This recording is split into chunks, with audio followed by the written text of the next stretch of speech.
Let's talk about patience. Not the waiting in line kind of patience, but the deep soul level kind. The kind that requires you to be patient with yourself so you can actually be patient with the world. This week, life decided to give me a masterclass that I did not sign up for. It started with scheduling a routine checkup. I'm a planner. I triple checked my ride reservation. I was told the driver could be 15 minutes early or late. Standard, right? I finished my appointment early, checked the app, and saw my driver was on the way. Perfect. I even had enough time to go grab me something to drink, so I was feeling good. I was in flow. Then I checked the map again. The ETA hadn't just moved, it had stretched.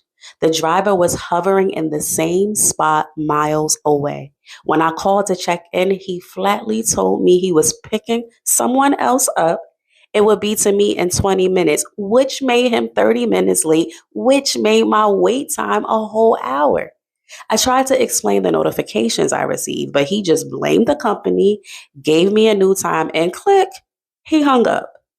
I was stunned, baffled. It was one of those, wait, you can't possibly be talking to me like that moment. But he was, and I didn't like it. I was fuming. I called a friend, ready to vent, ready to file a formal complaint and go to war. I had fire. But honestly, I didn't have the energy. Still, I called the center to report the issue. A man answered. He introduced himself as Ali. Immediately, I felt the shift. My late father's name is Ali. Hearing that name humbled me into patience instantly. It felt like a nudge from the universe. I told him, you must be an amazing person because of your name. He had this tone. It was calm, patient, steady, just like my daddy. How could I stay upset? We talked, he took my statement, but we also shared a human moment. I told him about my father and he thanked me for making him smile. My dad always had a way of grounding me, reminding me that whatever was causing me stress was never worth my peace. When the driver finally arrived, I got into the car expecting tension. Instead, I found a woman in the seat smiling and a driver who actually greeted me. The woman explained the mix up, and I simply told the driver I was just calling for clarity since it was my first time using the service. And then something happened. He apologized. He heard me out, and then he opened up. He was stressed, overbooked, and tired of customers complaining every day, all day.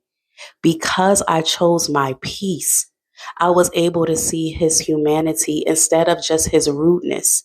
We ended up sharing stories the whole ride. That experience was a mirror for the rest of my week.